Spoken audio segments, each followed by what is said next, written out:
सो lecture number 4 में जो हम पढ़ने वाले हैं वो है congruence modulo n and then set of all equivalence classes of congruence modulo n, जिसको Zn से डिनोट किया जाता है। Zn में किस टाइप के मेंबर आते हैं, ऑल राइट। और इस पर binary operation addition modulo n कैसे डिफाइन किया जाता है, Zn पर मल्टीप्लिकेशन मॉड्यूलो n कैसे डिफाइन किया जाता है, ये पढ़ने वाले हैं इस लेक्चर में।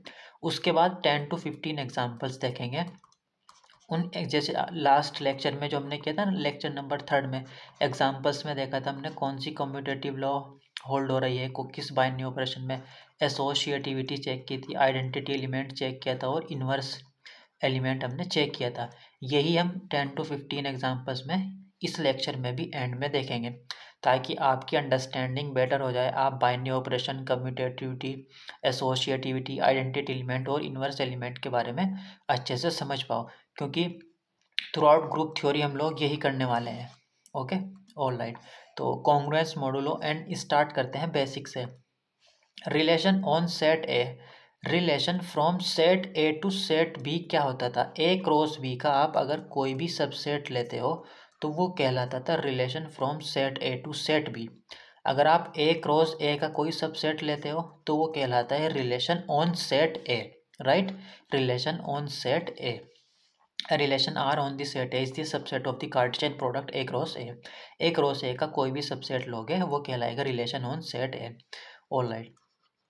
ए कोमा बी ऑर्डर पेयर अगर रिलेशन आर का मेंबर है उसको आप ऐसे लिख देते हैं A comma B belongs to relation R, या फिर आप ऐसे लिखते हो A is related to B under relation R, right. तो आप ऐसे लिखते हो या फिर ऐसे लिखते हो, दोनों एक ही बात है, ऑल राइट। फॉर एग्जाम्पल आपने एक सेट है आपके पास A equals to 1 2 3, A cross A का आपने ये सब सेट लिया है आर, ये क्या हो गया, एक रिलेशन ऑन सेट ए। तो जैसे यहाँ पे 1, 2 रिलेशन आर का मेंबर है, 1, 2 बिलोंग्स टू आर।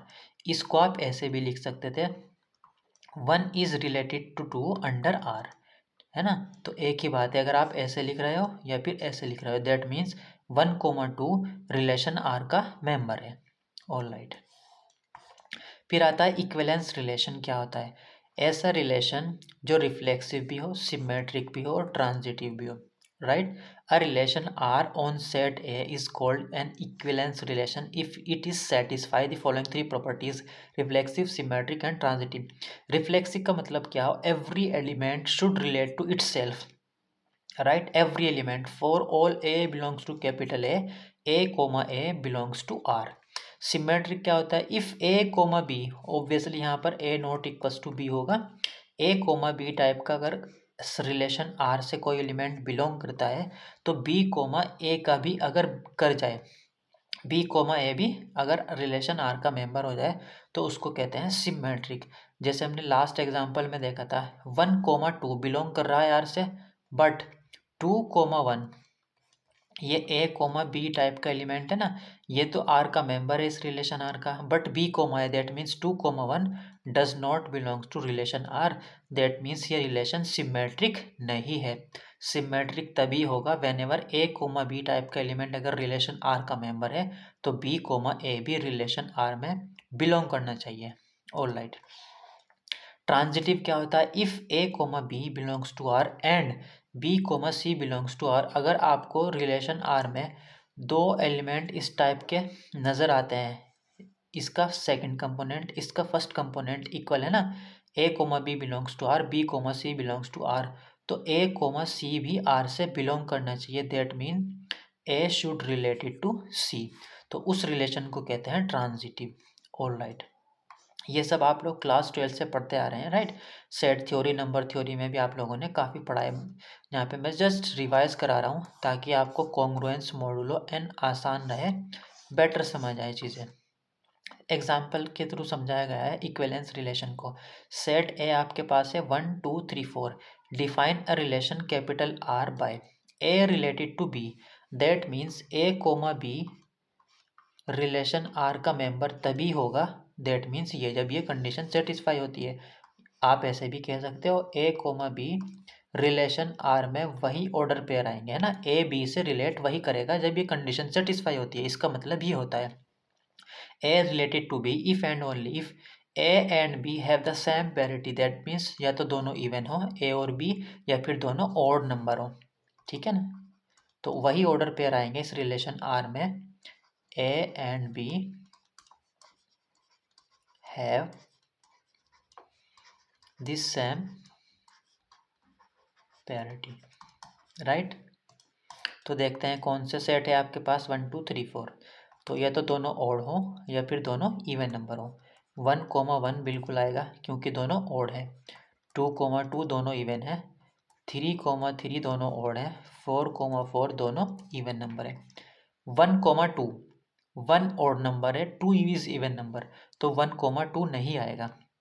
वही ऑर्डर पेयर आएंगे ए कोमा बी, या तो दोनों इवन हो या फिर दोनों ऑड हो। 1,3 आएगा क्योंकि दोनों ऑड नंबर हैं। 1,3 भी आएगा और 3,1 भी आएगा, ये भी दोनों ऑड है। 1,4 नहीं आएगा क्योंकि 1 is an odd number, 4 is an even number. 2,1 नहीं आएगा। 2,2 आप लिख चुके हैं। 2,3 नहीं आएगा। 2,4 दोनों क्या है, इवन नंबर है। 2,4 और 4,2 भी आएगा, राइट। All right. 3,1 आप ऑलरेडी लिख चुके हैं। 3,2 नहीं आएगा। 3,3 आप लिख चुके हो। 3,4 नहीं आएगा। 4,1 नहीं आएगा। 4,2 आप लिख चुके हो। 4,3 नहीं आएगा। 4,4 भी आप लिख चुके हो। तो ये था वो relation, A related to B, right. A comma B belongs to R, that means वही ऑर्डर पेयर आएंगे जो इस कंडीशन को सेटिस्फाई करते हो। ये नोटेशन का यही मतलब होता है ना, ऑल राइट। तो अब ये देखो, ये रिफ्लेक्सिव भी है क्योंकि every element is related to it's self. For all A belongs to capital A, 1,1 भी रिलेट कर रहा है, 2,2 भी, 3,3 भी, 4,4 भी belongs to R. 1,3 A comma B belongs to R if a comma b belongs to R implies b comma a belongs to R। तो देखो 1 3 belong कर रहा है R से, 3 1 भी बिलोंग कर रहा है, 2 4 बिलोंग कर रहा है यहाँ पे, 4,2 भी R से बिलोंग कर रहा है। तो ये क्या है, सिमेट्रिक भी है और ट्रांजिटिव भी है ये, राइट। तो ये क्या है, एक इक्विवेलेंस रिलेशन हो गया। अब देखते हैं इक्विवेलेंस क्लास क्या होती है, राइट। तो अगर आपके पास सेट ए पर आपने कोई रिलेशन डिफाइन किया है, रिलेशन क्या होगा, ए क्रॉस ए का कोई सबसेट होगा, और ये रिलेशन कैसा है, इक्विवेलेंस रिलेशन है। दैट मीन्स ये रिफ्लेक्सिव भी होगा, सिमेट्रिक भी होगा और ट्रांजिटिव भी होगा। लास्ट एग्जांपल ही उठा लेते हैं। सेट ए कितना था हमारे पास, सेट ए की वैल्यू थी 1 2 3 एंड 4। रिलेशन आपने डिफाइन किया था जो निकल कर आया था 1 1 2 2 3 3 4 4 1 3 3 1 4 2 एंड 2 4, राइट। अब किसी सेट ए के किसी मेंबर की इक्विवेलेंस क्लास का मतलब क्या है। फॉर एग्जांपल, एग्जांपल्स की हेल्प से समझाता हूँ मैं, फिर आप डिफाइन करेंगे general definition. Equivalence class of two, equivalence class of two, इसको ऐसे डिनोट किया जाता है। ये क्या डिनोट करता है, टू की इक्विवेलेंस क्लास, राइट। इसमें कौन से मेंबर आते हैं, सेट ए के वही मेंबर आते हैं यहाँ पे जो टू से रिलेट कर रहे हो। That means X comma two belongs to R. या फिर आप ऐसे लिख देते हैं, एक्स वही सेट ए के वही एलिमेंट आएंगे such that X related to two under R, right. Two से कौन कौन रिलेट कर रहा है वो एलिमेंट टू की इक्विवेलेंस क्लास में आते हैं। Collection of all elements which are related to two. तो अब यहाँ पे देखना है आपको टू से कौन कौन रिलेट कर रहा है। देखो यहाँ पे ये टू है ना, टू से कौन रिलेट कर रहा है, ये टू, ऑल राइट। और यहाँ पे देखो 4 भी क्या कर रहा है, टू से रिलेट कर रहा है। तो टू से रिलेट करने वाले सिर्फ यहाँ पर तो 2 है और यहाँ पे कितना है, 4 है। तो that means 2,4 will be in equivalence class of two, क्योंकि टू भी टू से बिलोंग कर रहा है। देखो 2 बिलोंग टू टू, राइट। और यहाँ पे 4 भी टू से बिलोंग कर रहा है। 4 is related to two, right. Two की इक्विवेलेंस क्लास में वही मेंबर आते हैं सेट ए के जो टू को रिलेट करते हैं। यहाँ पे टू को टू भी रिलेट कर रहा है और टू को 4 भी रिलेट कर रहा था इस रिलेशन आर में। तो इक्विवेलेंस क्लास ऑफ 2 में कौन आएगा, 2,4 आएगा। इसी तरह 3 की इक्विवेलेंस क्लास में कौन आएगा, वो सभी एलिमेंट जो 3 को रिलेट करते हैं अंडर आर। तो 3 को कौन कौन रिलेट कर रहा है, देखो 3 को यहाँ पे 1 रिलेट कर रहा है और 3 को यहाँ पे 3 भी रिलेट कर रहा है। तो 1 और 3, right, 1,3 will be in equivalence class of 3। तो अब मैं जनरल डेफिनेशन लिख सकता हूँ यहाँ पे। अगर आपके पास A belongs to capital A है, R आपका क्या है, इक्विवेलेंस रिलेशन डिफाइन है सेट A पर, तो इक्विवेलेंस क्लास ऑफ A में कौन से मेंबर आते हैं, X belongs to A such that X related to A, वो सभी X जो A से रिलेट करते हो। इसको ऐसे भी लिख सकते हैं, X belongs to A such that X comma A belongs to R। वही X आएंगे जो A से रिलेट करते हैं, that means X comma A belongs to R। All right, equivalence class let R be an equivalence relation on set A, equivalence class of an element A belongs to capital A, right। A की equivalence class में वही elements आते हैं जो A को relate करते हैं under R। यहाँ पे एग्जाम्पल वही जो हमने देखा है, 1 की equivalence class 2 की। ऑल राइट, अब यहाँ पे मैं आपको एक रिलेशन डिफाइन कर रहा हूँ सेट ऑफ इंटीजर्स पर, on set of integer, right. That means z cross z का कोई सबसेट आएगा, राइट, जो रिलेशन में डिफाइन करने वाला हूँ R। तो इस रिलेशन में वही मेंबर आएंगे A related to B under R if and only if 5 divides A minus B।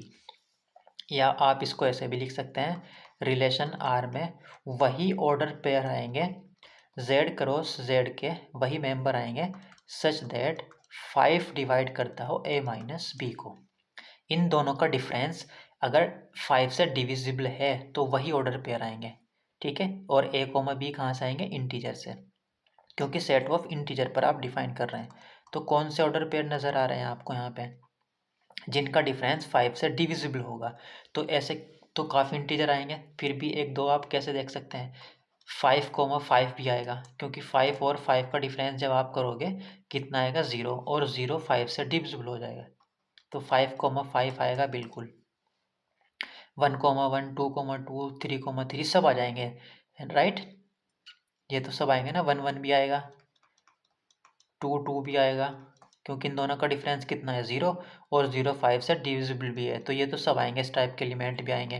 क्या 15,5 आएगा, कैसे आपको चेक करना है, इन दोनों का डिफरेंस देखो, 10 आएगा डिफरेंस, और इन दोनों का डिफरेंस 5 से डिविजिबल है, बिल्कुल है, 5 डिवाइड करता है 10 को।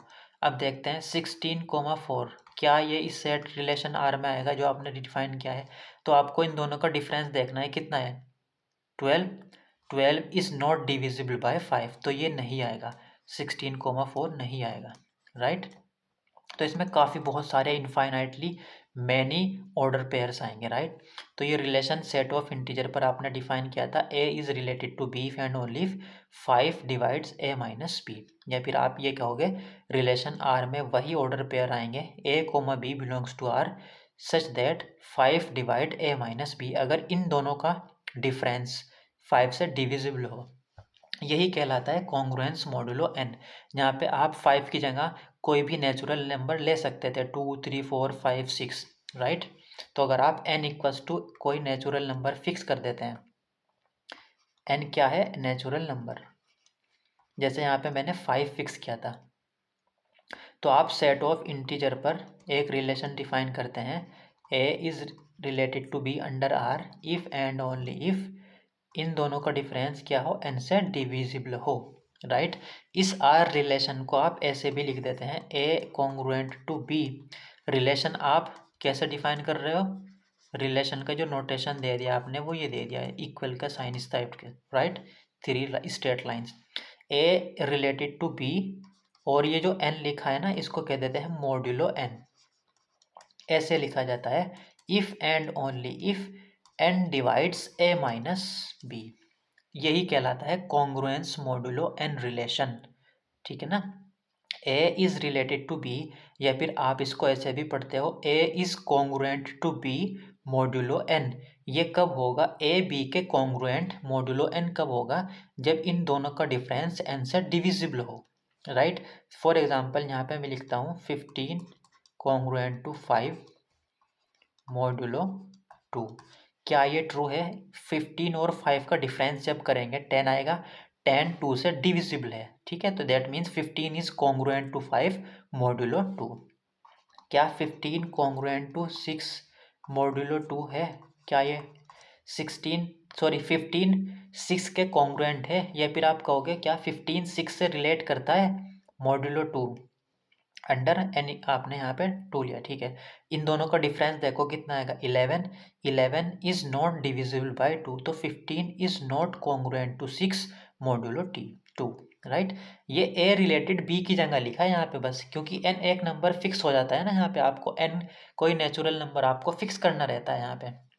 तो आप ऐसे भी लिख सकते थे A related to B modulo N, ऐसे भी लिख सकते थे, बट इसकी जगह आपने नोटेशन यूज़ किया है A congruent A congruent to B modulo N, right. ऐसे डिनोट कर देते हैं इसे, यही है जो हमने डिफाइन किया था ना, उसी को कर रहे हैं यहाँ पे, ठीक है। एन की जगह कुछ भी हो सकता है। तो A congruent B modulo N कब होता है, if and only if N divide करता हो इन दोनों के डिफरेंस को, right. N divides A minus B, right, all right. I hope आप लोग समझ गए होंगे। तो आपने ये सेट ऑफ इंटीजर पर जो रिलेशन डिफाइन किया है, इस रिलेशन आर में कौन से ऑर्डर पेयर आ रहे हैं, A comma B such that N divides A minus B, और एन आप कोई नेचुरल नंबर फिक्स कर दोगे, जैसे यहाँ पे हमने 5 फिक्स किया था, ओके। और इसी को लिखा जाता था A related to B modulo N, आप ऐसे भी लिख सकते थे, if and only if A B से रिलेट कब करेगा, जब एन डिवाइड करता हो ए माइनस बी को, ठीक है। और इसको ए रिलेटेड बी अंडर आर की जगह आप ऐसे लिख देते हो, नोटेशन ये देते हो, ये जो आपने यहाँ पे कंप्लीट लिखा है A related to B modulo N, इसको आप लिखते हो A is congruent to B modulo N, if and only if A B के कॉन्ग्रुएंट तभी होगा मॉड्यूलो एन के अंडर, ए बी से तभी रिलेट करेगा जब एन डिवाइड करता हो ए माइनस बी को, right, all right. Congruence modulo N, N क्या है देखो यहाँ पे कोई फिक्स पॉजिटिव इंटीजर है, जेड क्या है सेट ऑफ इंटीजर से एक रिलेशन डिफाइन कर रहे हो, रिलेशन को आप नोटेशन ये दिया है देखो, जैसे हम आर देते हैं नोटेशन, आर रिलेशन डिफाइन करते हैं, ठीक है। रिलेशन में कोई मेंबर आते हैं, तो यहाँ पे ये नोटेशन है ए रिलेटेड टू बी, हम ऐसे लिखते हैं ना ए रिलेटेड टू बी। अब क्योंकि हम नोटेशन ये यूज रिलेशन हमने ये डिफाइन किया है, तो हम कहेंगे ए रिलेटेड टू बी, और इसी को पढ़ा जाता है A congruent to B modulo N. N आपने कोई फिक्स नंबर किया होता है, ये ए बी से तभी रिलेट करेगा, ए कॉन्ग्रुएंट टू बी तभी होगा जब इन दोनों का डिफरेंस एन से डिविजिबल हो, N divides A minus B, this relation is called congruence modulo N. For example N equals to 5 आपने फिक्स कर दिया, ठीक है। अब देखो 12 और 2 मॉड्यूलो 5, ये ट्रू है ना, 12 और 2 का डिफरेंस कितना आएगा 10, 10 5 से डिविजिबल है, ये 12 2 से रिलेट कर रहा है मॉड्यूलो 5 के अंडर, क्योंकि इन दोनों का डिफरेंस कितना है 5 से डिविजिबल है। 17 और 2 का डिफरेंस कितना है 15, 15 5 से डिविजिबल है, राइट, इसीलिए 17 इज कॉन्ग्रुएंट टू 2। क्या आप ऐसे लिख सकते हैं 16 congruent to mod 5 modulo 5, check करना पड़ेगा 16 और 2 का डिफरेंस कितना आएगा 14, 14 is not divisible by 5, 5 does not divide 14, 16 minus 2 है ना, 5 does not divide 16 minus 2, A minus B is not divisible by N, तो 16 is not congruent to 2 modulo 5, all right.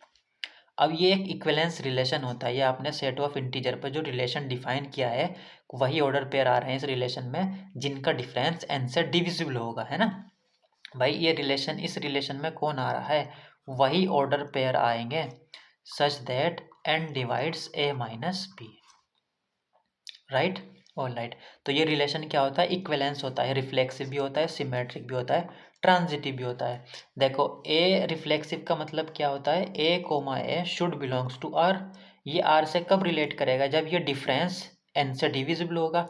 A minus ए कितना होता है, zero, zero is divisible by every natural number, that means A is related to E, sorry A is related to A, every integer is related to itself modulo N, क्योंकि इन दोनों का difference N से divisible है, right. Symmetric में क्या होता है, if A related to B, ये आप करके कंसीडर करते हो ना, एज्यूम करते हो A related to B, A comma B belongs to R, है ना, ये आप कंसीडर करते हो। और अगर इम्प्लाई कर जाए this imply B comma A also belongs to R, तो आपका रिलेशन क्या हो जाता है, सिमेट्रिक। तो आपने कंसीडर किया let A comma B belongs to R, that means A is related to B. अगर ए बी को रिलेट कर रहा है तो A congruent to B mod N होगा। ये तो डेफिनेशन है हमारी रिलेशन की जो हमने डिफाइन की है। दैट मीन्स एन डिवाइड करता है ए माइनस बी को।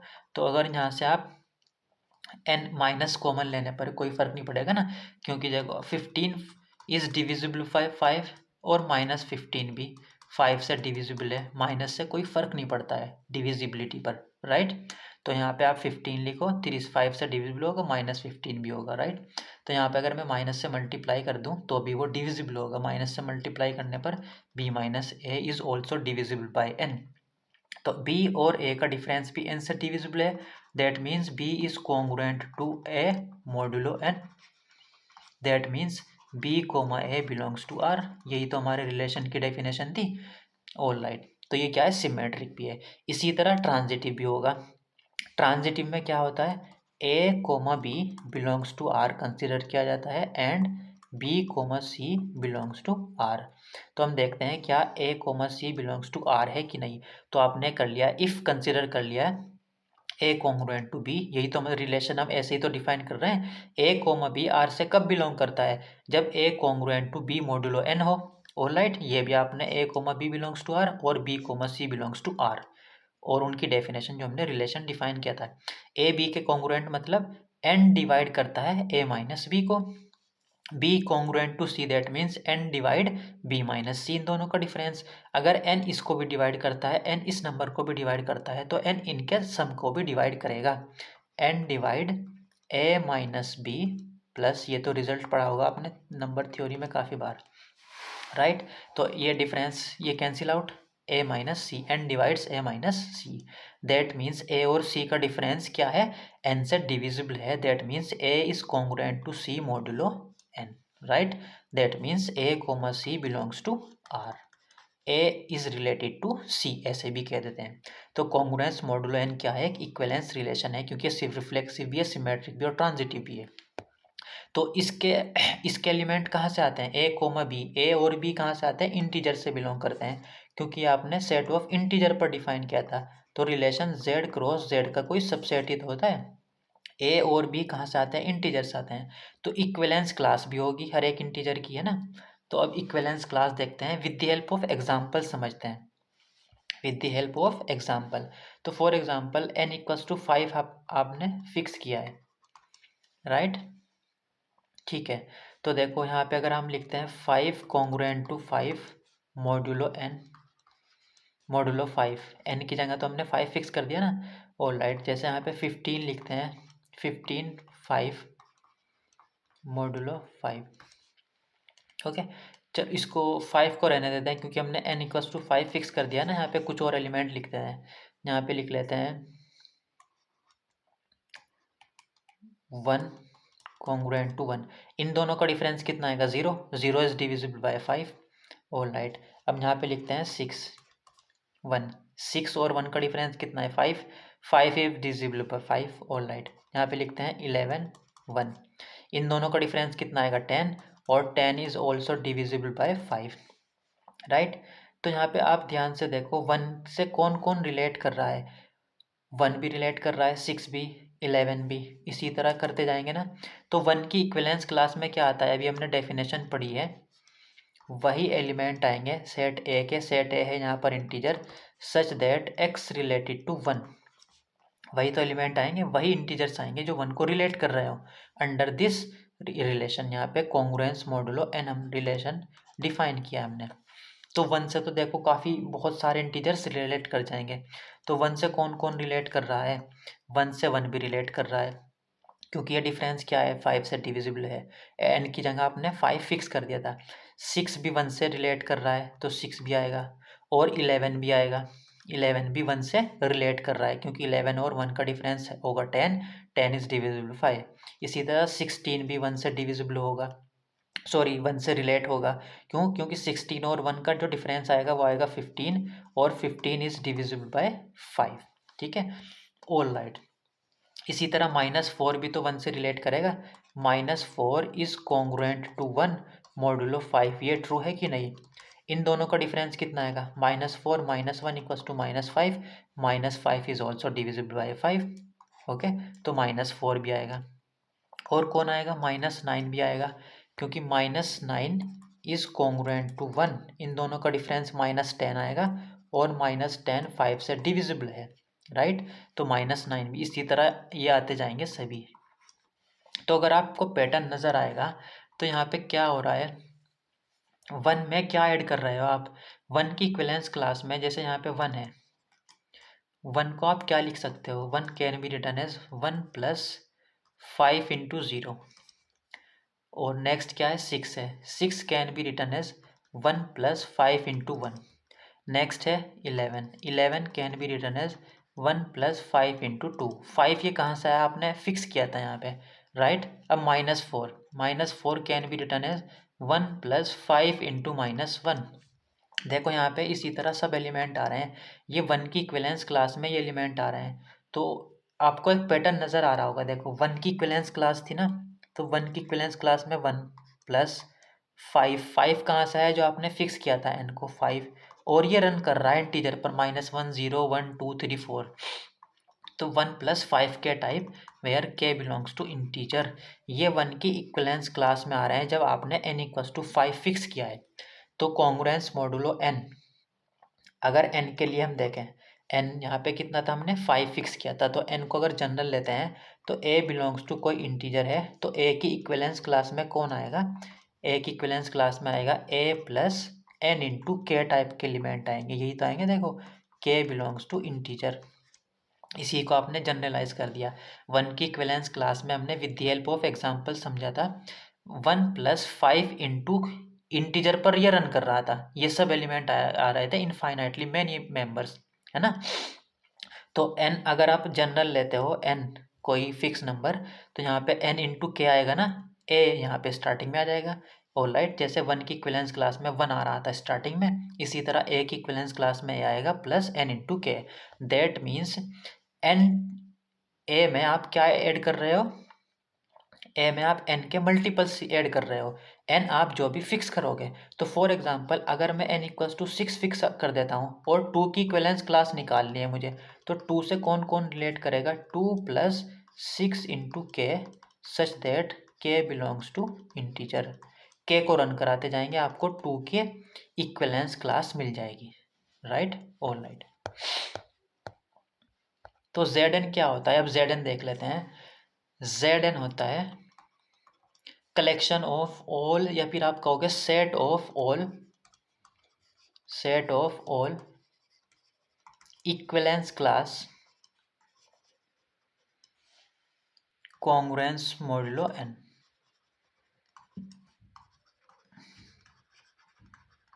राइट, हाँ, एक और चीज़ देखनी है आपने, जैसे यहाँ पे आपने n = 5 फिक्स किया था ना, ये इसी एग्जांपल को देखता हूँ मैं, n = 4 ले लेते हैं, राइट, n = 4। ओके, तो 0 की इक्विवेलेंस क्लास में कौन कौन आएगा, 0 आएगा, 4 आएगा, 8 आएगा। 0 की इक्विवेलेंस क्लास को अगर मैं जनरल लिखना चाहूँ, कौन आएगा, 0 + 4 × k such that k belongs to integer, यही आएंगे ना 0 की इक्विवेलेंस क्लास में। अभी हमने देखा है a की इक्विवेलेंस क्लास में कौन आता है, a + n × k such that k belongs to integer, right, ये आते हैं। तो 0 की इक्विवेलेंस, अब k को रन कराते हैं इंटीजर्स पर, तो कौन कौन आएगा, 0 आएगा बिल्कुल, 4 आएगा, 8 आएगा, 12 आएगा, -4 आएगा, और -8 डॉट डॉट डॉट ये आएंगे काफ़ी मेंबर्स, राइट। 4 के मल्टीपल आ रहे हैं एक तरीके से। ओके, 0 की इक्विवेलेंस क्लास। अब 1 की इक्विवेलेंस क्लास में कौन आएगा? 1 प्लस 4 इंटू के टाइप के एलिमेंट आएंगे, K belongs to integers, right. All right. अब देखते हैं क्या 1 की, हाँ यहाँ पे आपने 1 की तो लिख लिया ना। 2 की इक्विवेलेंस क्लास देखते हैं। इसको के को रन कराते हैं पहले। के इक्वस टू 0 सब्सटीट्यूट करोगे आप तो 1 आ जाएगा। के इक्वस टू -1 सब्सटीट्यूट करेंगे तो -3 आ जाएगा। के इक्वस टू -2 सब्सटीट्यूट करेंगे तो -7 आएगा, राइट। इसी तरह आते जाएंगे। के इक्वस टू 1 सब्सटीट्यूट करेंगे तो 5 आएगा। के इक्वस टू 2 सब्सटीट्यूट करेंगे तो 9 आएगा। के इक्वस टू 3 सब्सटीट्यूट करेंगे तो 13 आएगा, राइट। All right. अब देखते हैं 2 की इक्विवेलेंस क्लास क्या आएगी। 2 की इक्विवेलेंस किस टाइप की आएगी? 2 प्लस 4 इंटू के टाइप की आएगी, वेयर के बिलोंग्स टू इंटीजर्स। अब के को रन कराते हैं। के इक्वस टू 0 सब्सटीट्यूट करेंगे तो 2 आएगा। 1 सब्सटीट्यूट करेंगे तो 6 आएगा। इसी तरह फिर 10 आएगा, फिर 14 आएगा, ये सब आएंगे। और के इक्वस टू -1 अगर सब्सटीट्यूट कर दें तो -2 आएगा, -6 भी आएगा, -8 भी आएगा, -10 आएगा, सॉरी, राइट। तो इसी तरह ये सब क्या आ गई? 2 की इक्विवेलेंस क्लास। अब देखते हैं 3 की इक्विवेलेंस क्लास। 3 की इक्विवेलेंस क्लास में कौन आएगा? 3 प्लस 4 इंटू के टाइप के एलिमेंट आएंगे, के बिलोंग्स टू इंटीजर। के को रन कराते हैं इंटीजर्स पर। के इक्वस टू 0 सब्सटीट्यूट करते हैं तो 3 आएगा। 1 सब्सटीट्यूट करेंगे तो 7 आएगा। 2 सब्सटीट्यूट करेंगे तो 11 आएगा, फिर 15 आएगा, फिर 19 आएगा, डॉट डॉट। निगेटिव सब्सटीट्यूट करेंगे, के इक्वस टू -1 सब्सटीट्यूट करेंगे तो -1 आएगा, -5 भी आएगा, -9 भी आएगा, इसी तरह मिलते जाएंगे, राइट। अब देखते हैं 4 की इक्विवेलेंस क्या आएगी। 4 की इक्विवेलेंस क्लास में कौन आएगा? 4 प्लस 4 के टाइप के एलिमेंट आएंगे, के बिलोंग्स टू इंटीजर। 4 यहाँ पे कॉमन नज़र आ रहा है आपको, तो के प्लस 1 सच दैट के बिलोंग्स टू इंटीजर। तो यहाँ पर भी क्या हो रहा था, देखो ये के प्लस 1 के इंटीजर पर रन कर रहा है, तो ये 4 के मल्टीपल ही हुए ना, ये इंटीजर ही आएगा। के प्लस 1 भी कोई इंटीजर होगा अगर के इंटीजर से इंटीजर पर रन कर रहा है, तो ये 4 के मल्टीपल आ रहे हैं। और 0 की इक्विवेलेंस क्लास में भी 4 के आ रहे थे। 0 प्लस 4 के को क्या हो जाएगा? 4 के ही तो होगा, सच दैट के बिलोंग्स टू इंटीजर। अब के प्लस 1 लिखो। 4 के मल्टीप्लाई में आप कुछ भी लिखो, वाट एवर इंटीजर्स, के प्लस 1, के प्लस 2, के प्लस 3, के अगर रन को कर रहा है इंटीजर्स पर तो 4 के मल्टीपल होंगे ना। यहाँ पे के प्लस 1 लिखो आप, के प्लस 2 लिखो, के लिखो, डजेंट मैटर, क्योंकि के सेट ऑफ इंटीजर पर रन कर रहा है। तो ये कंप्लीट तो 4 के मल्टीपल ही आएंगे, राइट। तो 0 की इक्विवेलेंस क्लास में 4 के मल्टीपल आ रहे थे। इसी तरह 4 की इक्विवेलेंस क्लास में भी 4 के मल्टीपल आ गए। तो दैट मीन्स ये किसके बराबर हो गई? ये इक्विवेलेंस क्लास ऑफ जो 0 की आई थी वही आ रही है। जब आप 5 की इक्विवेलेंस क्लास फाइंड आउट करोगे तो इक्विवेलेंस क्लास ऑफ 1 के इक्वल आएगी, सेम आएगी। जब आप 6 की इक्विवेलेंस क्लास फाइंड आउट करोगे तो इक्विवेलेंस क्लास ऑफ 2 के इक्वल आएगी। जब आप 7 की इक्विवेलेंस क्लास फाइंड आउट करोगे तो जो 3 की इक्विवेलेंस क्लास आई है वही आई है। तो आपके पास n इक्वल्स टू 4 के लिए 0, 1, 2 और 3 यही 3 डिस्टिंक्ट आएंगी इक्विवेलेंस क्लास। और आपने एक नंबर थ्योरी में रिजल्ट भी पढ़ा होगा, इक्विवेलेंस क्लास रिलेशन है। तो अगर इक्विवेलेंस रिलेशन डिफाइंड है, इक्विवेलेंस क्लास ऑफ ए और इक्विवेलेंस क्लास ऑफ बी या तो एम्प्टी होती हैं, कुछ भी कॉमन नहीं होता, डिस्टिंक्ट होती हैं बिल्कुल, या फिर दोनों इक्वल होती हैं। यही यहाँ पे हो रहा है, देखो या तो इक्वल है या एकदम डिस्टिंक्ट है, देखो कोई भी एलिमेंट कॉमन नहीं है, राइट। तो जैसे n इक्वस टू 4 था, तो n इक्वस टू 4 के लिए आपको 0, 1, 2 और 3 ये 4 इक्विवेलेंस क्लास डिस्टिंक्ट मिलेंगी। उसके बाद रिपीट होती रहेंगी सारी, जैसे 4 की इक्विवेलेंस क्लास इसी के इक्वल आ जाएगी, 4 के इसके, 5 की इसके, 6 की 2 के इक्वल, 7 की 3 के। तो अगर आप n इक्वस टू जैसे आपने 4 फिक्स किया है तो आपको 0 की इक्विवेलेंस क्लास मिली है, 1 की, 2 की और 3 की, बाकी सब रिपीट करेंगी। तो अगर मैं n इक्वस टू 4 के लिए कॉन्ग्रुएंस मॉडुलो n जो रिलेशन हमने इस पर डिफाइन किया था इंटीजर्स पर, तो हर एक एलिमेंट की यहाँ पे आपने क्या कलेक्ट किया? इक्विवेलेंस क्लास कलेक्ट की है, राइट। आपने ये रिलेशन किस पर डिफाइन किया था? सेट ऑफ इंटीजर पर। तो एवरी इंटीजर की कोई ना कोई इक्विवेलेंस क्लास होगी। अब equivalence class 4 equivalence class distinct आ रही है, बाकी सब रिपीट कर जाएंगी, राइट। तो इक्विवेलेंस क्लास का जो कलेक्शन हम सेट बना लेते हैं यही कहलाता है जेड एन। एन यहाँ पे आपने लिया है 4, तो जेड 4 में 0 आएगा, 1 आएगा, 2 आएगा और 3 आएगा। ये इक्विवेलेंस क्लास का कलेक्शन ही जेड एन कहलाता है। तो जेड 5 में कौन आएगा? 0 की इक्विवेलेंस क्लास आएगी, 1 की इक्विवेलेंस क्लास आएगी और 2 की इक्विवेलेंस क्लास और 3 की और 4 की। जब आप 5 की इक्विवेलेंस क्लास फाइंड आउट करोगे तो वो वही आएगी जो 0 की आई है। जब आप 6 की इक्विवेलेंस क्लास फाइंड आउट करोगे तो वही आएगी जो 1 की आई है। 7 की आएगी, 8 की आएगी, 9 की आएगी, रिपीट होती रहेगी, डिस्टिंक्ट यही आएंगी, है ना। तो जेड एन क्या होता है? Set of equivalence classes of congruence modulo N, right. तो एन इक्वल्स टू, जैसे हमने यहाँ पे 5 फिक्स किया था, तो ये नोटेशन यूज होते हैं इक्विवेलेंस क्लास के लिए। 0 बार, 1 बार, 2 बार, 3 बार, 4 बार, ऐसे भी नोटेशन होते हैं। और अब आप देखोगे कि जस्ट आप ऐसे ही लिख देते हो 0 1 2 3 4, Z5 इस टाइप के भी लिख देते हो। तो ये ध्यान रहे, ये क्या रिप्रेजेंट करते हैं? 0 की इक्विवेलेंस क्लास है, 2 क्या है? 2 की इक्विवेलेंस क्लास है, right, under congruence modulo N. All right, तो यहाँ पे एग्जांपल दिया है, तो इक्विवेलेंस क्लास मॉडुलो एन का एग्जांपल है। फिर मॉडुलो 4 के लिए आपने 0 की इक्विवेलेंस क्लास, 1 की, 2 की और 3 की, जो भी हमने देखी थी कैसे आई है, देखो n इक्वल्स टू 4 के लिए।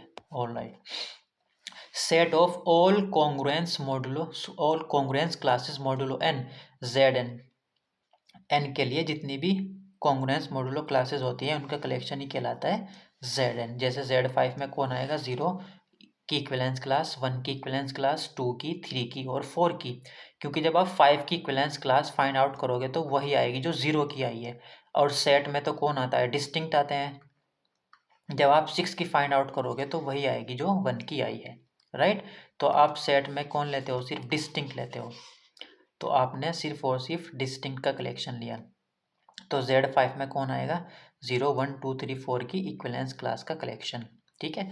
ऑलराइट, तो Zn में कौन आएगा? 0 की इक्विवेलेंस क्लास, 1 की, 2 की, डॉट डॉट n माइनस 1 की, एक कम की आती है। Z5 में कहाँ तक आई थी आपकी? 0 से लेकर 4 तक। तो n के लिए कितनी होगी? 0 से लेकर n माइनस 1 तक, एक लेस देन की इक्विवेलेंस क्लास, राइट। ऑलराइट, अब डिफाइन करते हैं एडिशन मॉडुलो n क्या होता है।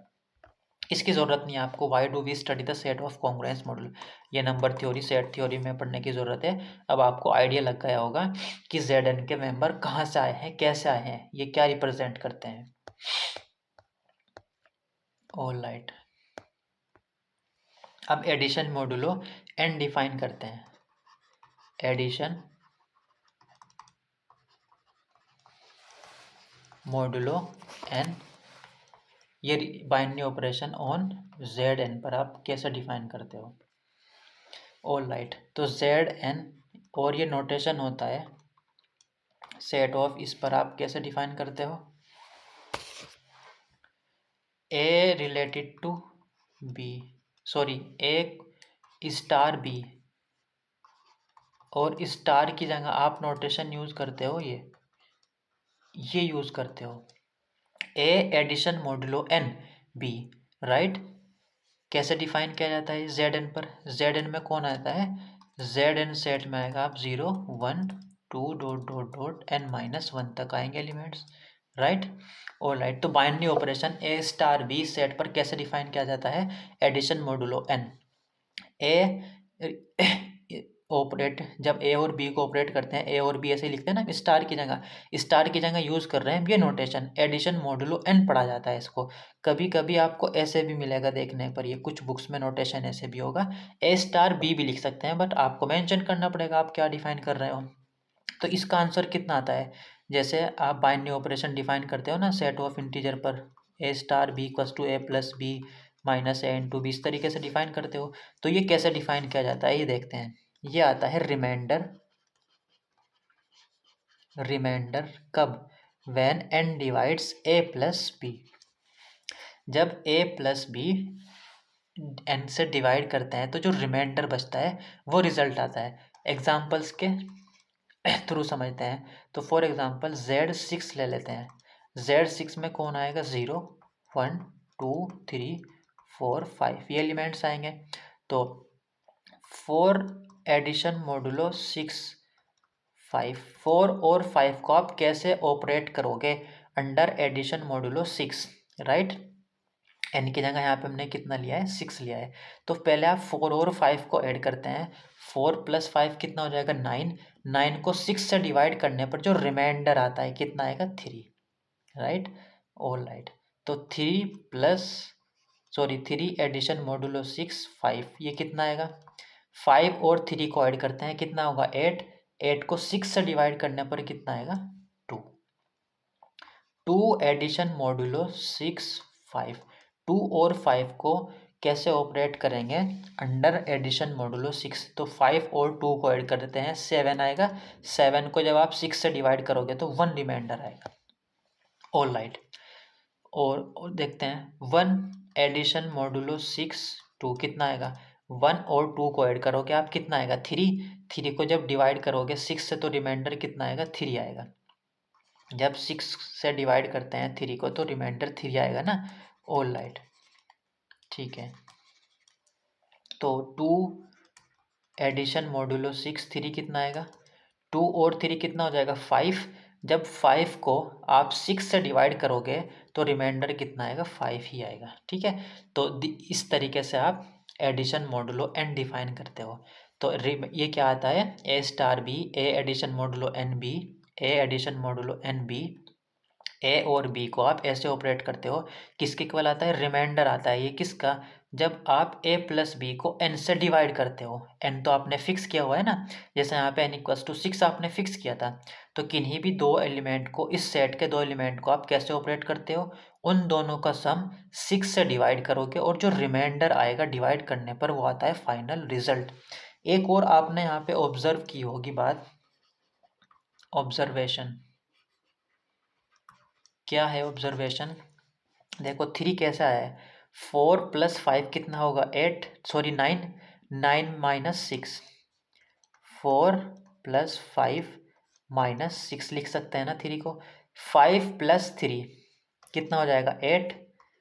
5 + 3 - 6 कितना आएगा, 2 आएगा ना। All right.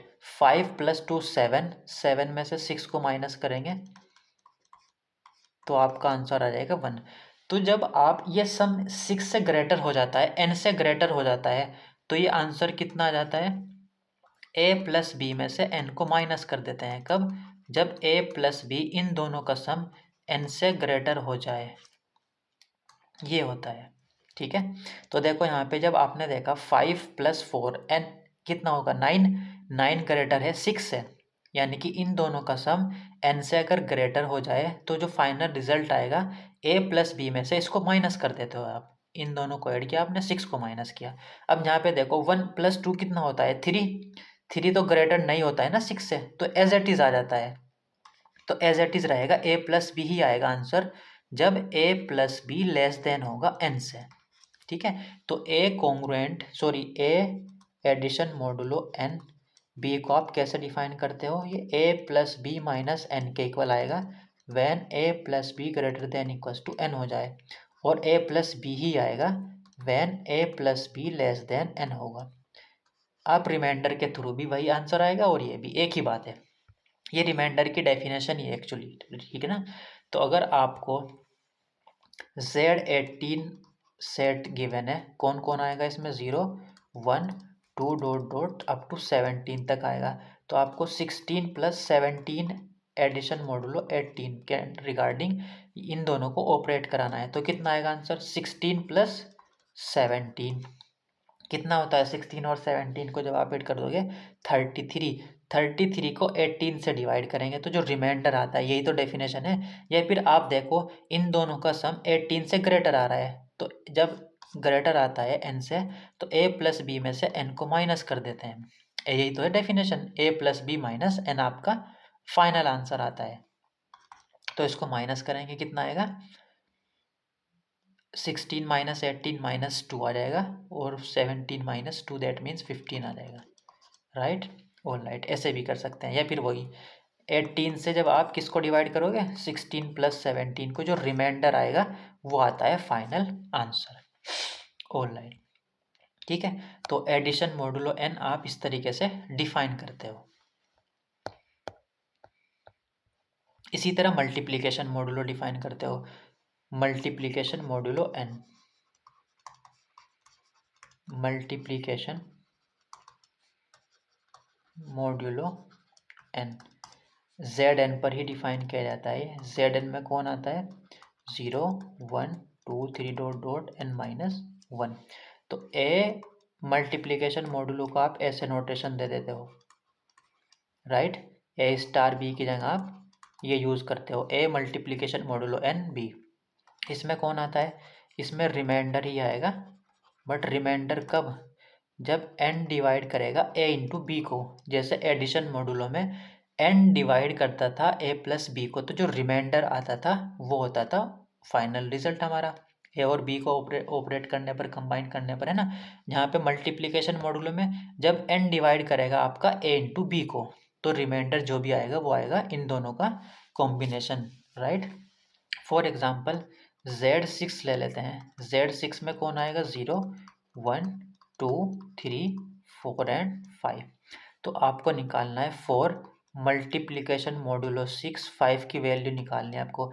तो 4 इंटू 5 मल्टीप्लाई करेंगे इन दोनों की, कितनी आएगी, 30।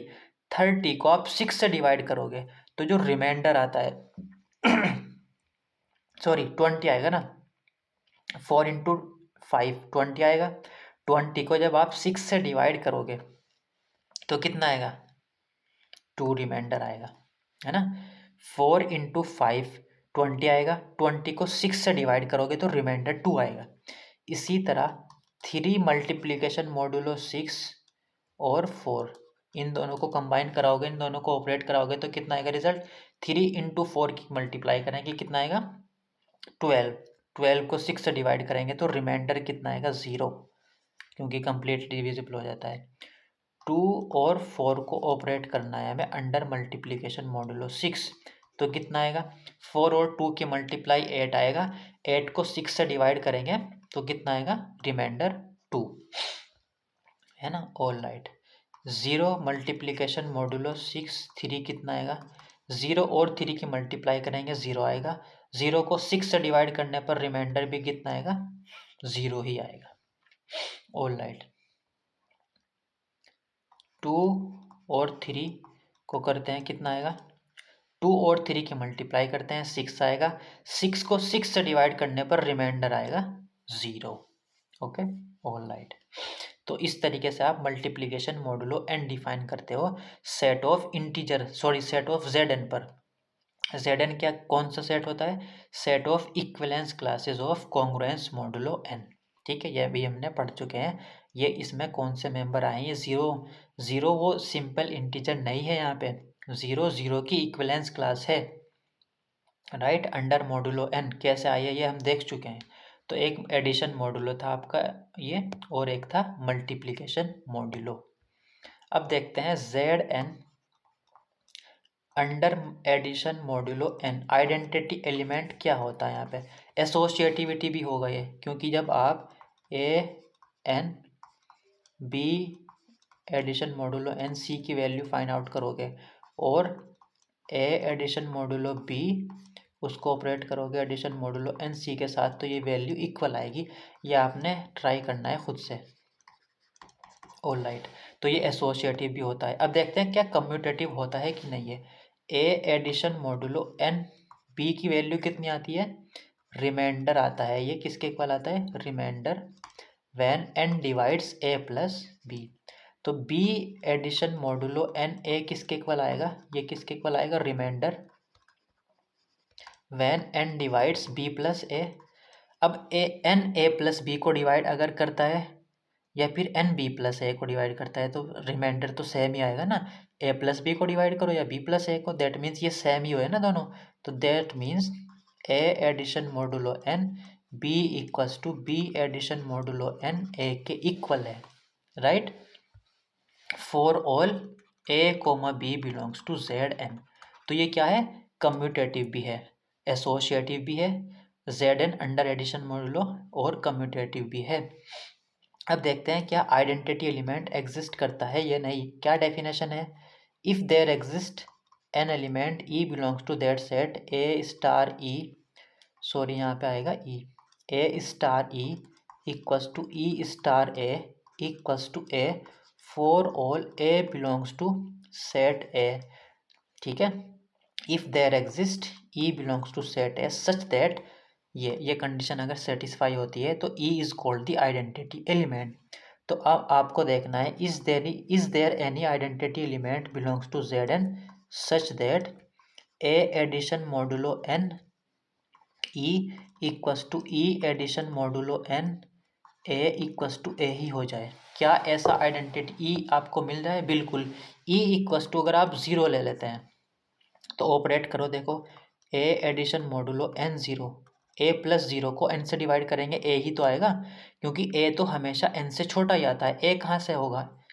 ए जेड एन का मेंबर है ना, for all A belongs to Z N, क्योंकि हम इस बार सेट ले रहे हैं Z N, right. Z N में कौन आता है? जेड एन में आपके मेंबर आते हैं 0 1 2 dot dot dot N minus one. तो ए के पास possibility 0 1 2 dot dot N minus one है। तो जब भी किसी एलिमेंट को एन से डिवाइड करेंगे तो सेम एलिमेंट आएगा, रिमाइंडर वही आएगा।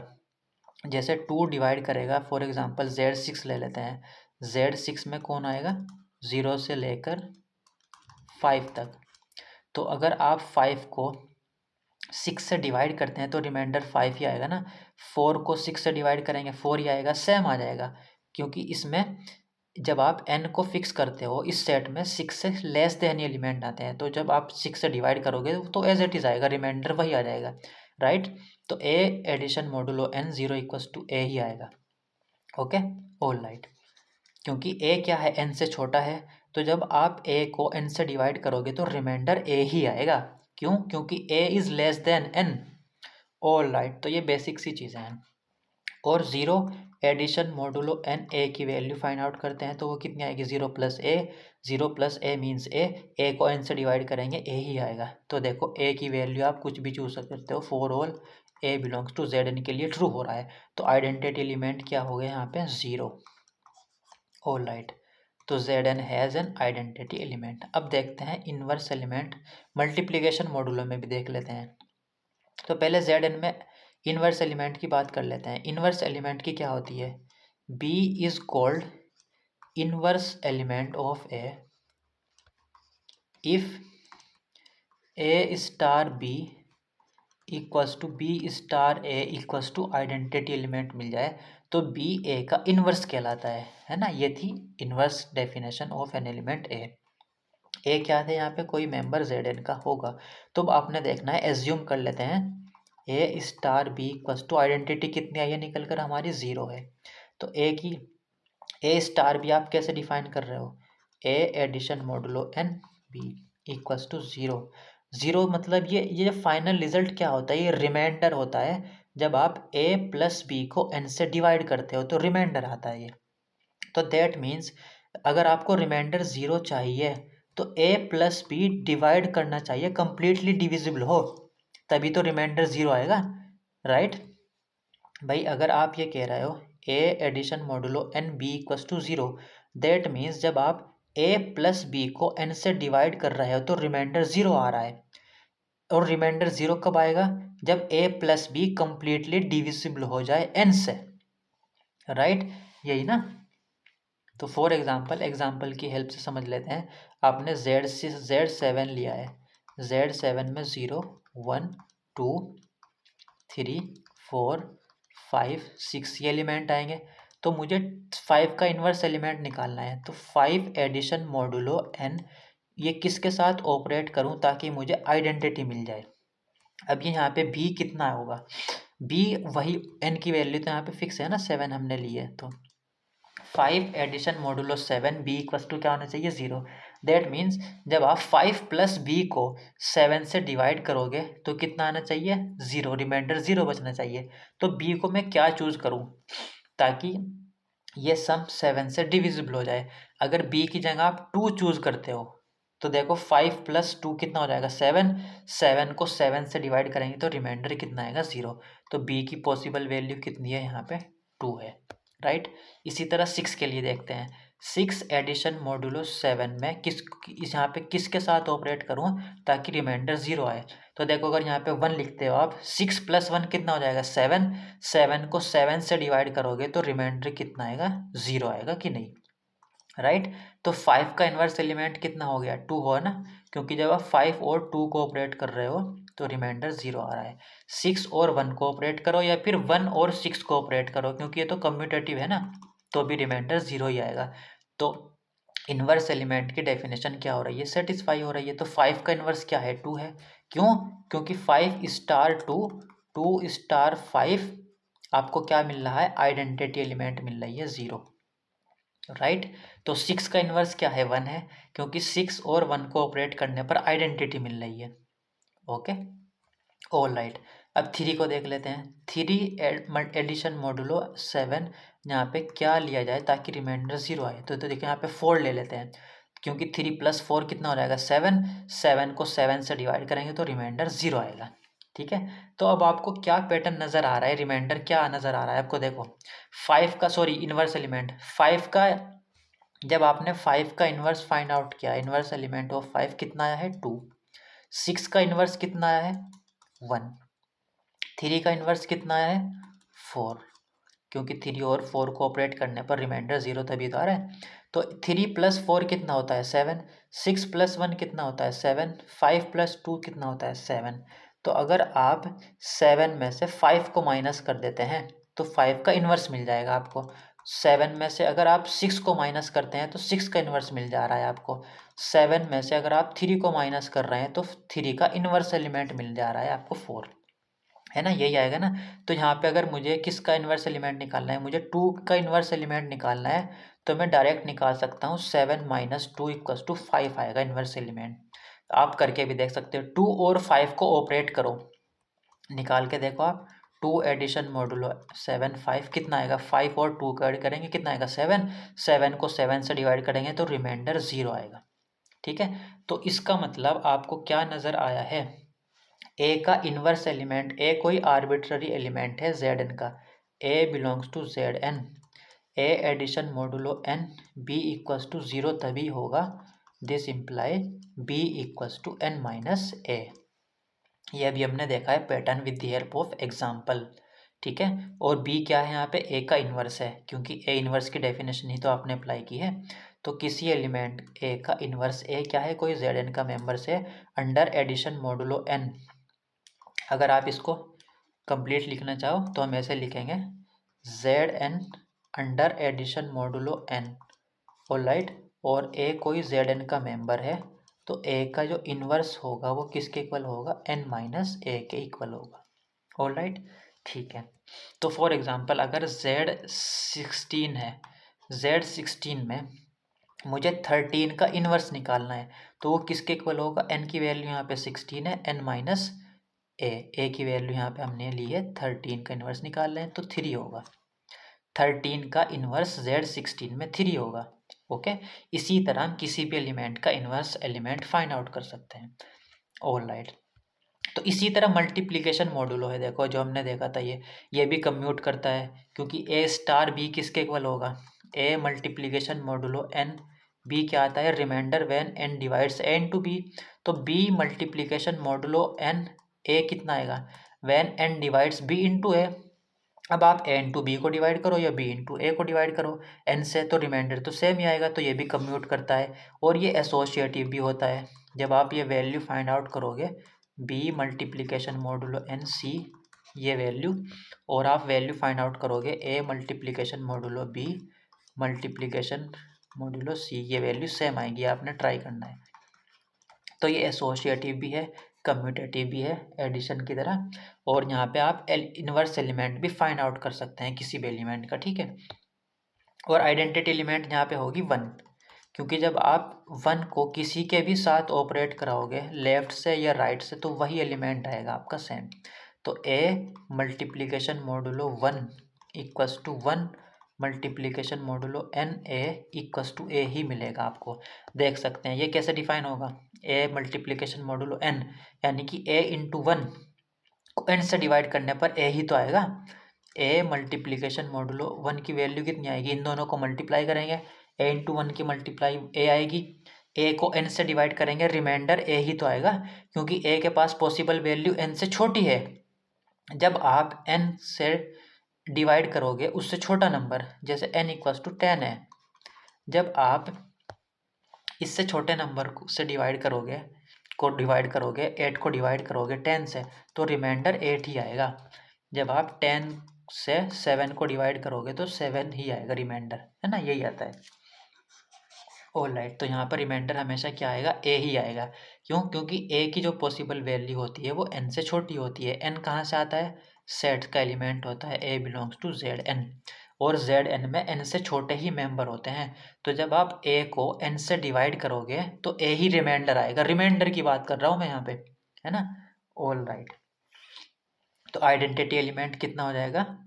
1 अंडर मल्टीप्लीकेशन मॉडुलो एन, और इनवर्स भी एग्जिस्ट करेगा हर एक एलिमेंट का। ओके, ऑलराइट, तो जैसे Z6 में मुझे 4 का इन्वर्स फाइंड आउट करना है, तो Z मल्टीप्लीकेशन मॉडुलो 6 यहाँ पे क्या लिया जाए ताकि रिमाइंडर कितना हो जाए? 1। आइडेंटिटी मिलना चाहिए ना, ये तो डेफिनेशन है। A स्टार B अगर आइडेंटिटी हो जाए और B स्टार ए बी, तो B A का इन्वर्स कहलाता है। तो 4 का इन्वर्स कैसे हम फाइंड आउट करेंगे? 4 को किसके साथ ऑपरेट किया जाए ताकि आइडेंटिटी एलिमेंट मिल जाए आपको, है ना। तो देखो रिमाइंडर कितना बनना, ये क्या होता है? ये रिमाइंडर ही तो होता है, तो रिमाइंडर 1 बचना चाहिए। जब यहाँ आप देखते हैं किससे मल्टीप्लाई की जाए, जब 6 से डिवाइड करने पर रिमाइंडर आपको 1 मिल जाए। 1 नहीं आएगा यहाँ पे, 2 नहीं आएगा यहाँ पे, 3 अगर लेते हैं 4 इंटू 3 वो नहीं आएगा, 4 ले लेते हैं, 4 इंटू 4 कितना होगा? 4 इंटू 5, अगर आप यहाँ पे 5 ले लेते हैं, 4 इंटू 5 20, 20 को 6 से डिवाइड करेंगे तो रिमाइंडर 2 आएगा। तो 4 तो नहीं, 5 तो नहीं आ रहा है यहाँ पे। 4 देखते हैं, 4 इंटू 4 कितना होगा? 16, 16 को 4 से डिवाइड करेंगे तो कितना आएगा रिमाइंडर? 16 को 6 से डिवाइड आप करोगे तो 4 आएगा, तो 4 भी नहीं ले सकते हैं यहाँ पे। और देखते हैं 3, 4 इंटू 3 कितना हो जाएगा? 4 इंटू 3 12 होगा, 12 को 6 से डिवाइड करेंगे तो क्या आएगा? रिमाइंडर 0 आएगा, तो 3 भी नहीं हो रहा है यहाँ पे। अब देखते हैं 2 कितना आएगा? 4 इंटू 2 कितना हो जाएगा? 8, 8 को 6 से डिवाइड करेंगे तो रिमाइंडर कितना आएगा? 2। अब देखते हैं 1, 4 इंटू 1 4, 4 को 6 से डिवाइड करेंगे रिमाइंडर 4 आएगा, तो ये भी नहीं आ रहा है। अब देखते हैं 0, तो 4 इंटू 0 कितना आएगा? 0, 0 को 6 से डिवाइड करेंगे रिमाइंडर कितना आएगा? 0। ठीक है, तो 4 का इन्वर्स एलिमेंट एग्जिस्ट नहीं कर रहा है, देखो, क्योंकि there does not exist any element 4 को उस एलिमेंट के साथ ऑपरेट करने पर आइडेंटिटी मिल जाए। आपने 0 भी चेक कर लिया, 1 भी चेक किया आपने, 2 भी चेक किया, 3 भी चेक किया आपने, इसके साथ भी नहीं आइडेंटिटी मिल रही है, 4 भी चेक किया आपने, और आपने 5 भी चेक किया, है ना। तो यहाँ ZN में जब आप operation multiplication modulo n define कर रहे हो तो ज़रूरी नहीं है हर एक एलिमेंट का इन्वर्स एग्जिस्ट कर जाए। एडिशन मॉडुलो में इन्वर्स एग्जिस्ट कर रहा था, बट मल्टीप्लिकेशन मॉडुलो में ज़रूरी नहीं है इन्वर्स एग्जिस्ट कर जाए।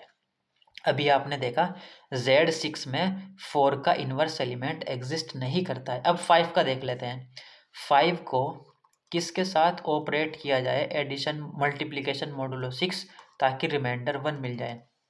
0 के साथ नहीं मिलेगा आपको, 1 के साथ अगर ऑपरेट करते हैं तो नहीं मिलेगा, 2 के साथ करते हैं 10 आएगा तब भी नहीं आएगा, 3 के साथ करते हैं तब भी नहीं आएगा, 4 के साथ करते हैं तब भी नहीं आएगा, 5 के साथ करते हैं तब आ सकता है। 5 को 5 के साथ ऑपरेट करेंगे, 25 मल्टीप्लाई करेंगे 5 और 5 की 25, 25 को 6 से डिवाइड करेंगे तो रिमाइंडर आएगा 1। तो 5 का इन्वर्स एग्जिस्ट कर रहा है यहाँ पे। 5 का इन्वर्स कितना आ रहा है? 5 ही आ रहा है, राइट, क्योंकि 5 और 5 को जब आप ऑपरेट कर रहे हो तो रिमाइंडर 1 बन रहा है। ठीक है, यही डेफिनेशन है इन्वर्स की। तो यहाँ पे 5 का इन्वर्स एग्जिस्ट कर रहा था, है ना, 4 का इन्वर्स एलिमेंट एग्जिस्ट नहीं कर रहा था।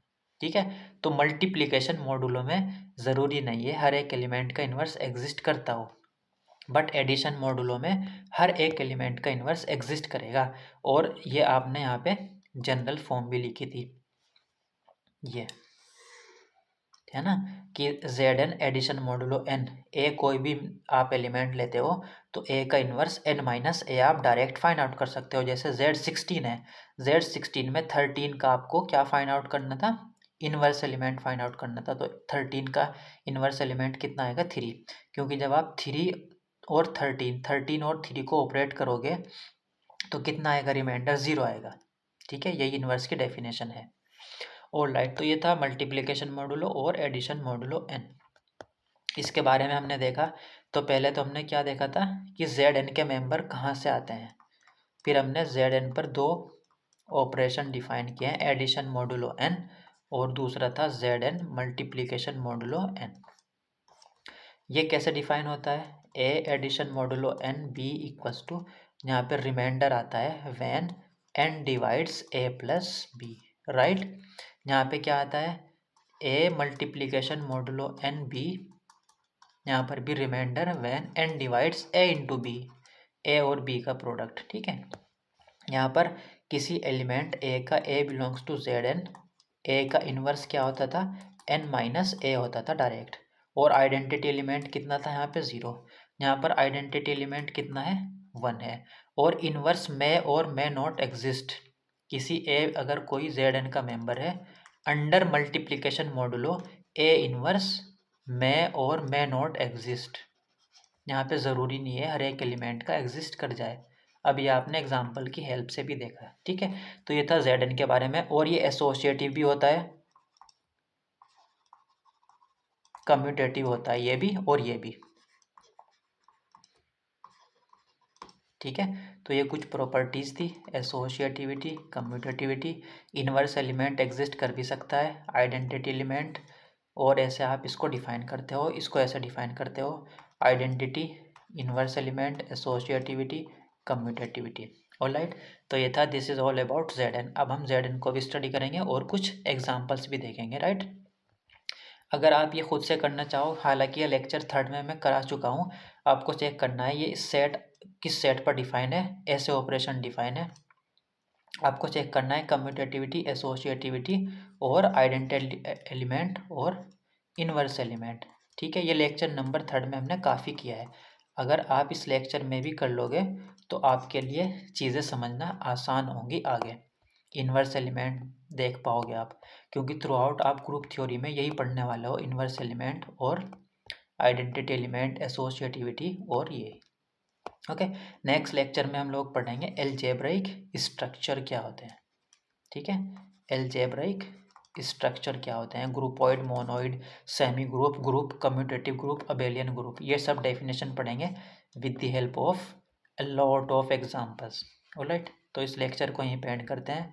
तो आपने जेड एन को पढ़ना है अच्छे से, क्योंकि जेड एन का जिक्र काफ़ी होगा। आपको आइडेंटिटी का मालूम हो गया, इन्वर्स एलिमेंट का मालूम हो गया। ठीक है, ऑल राइट।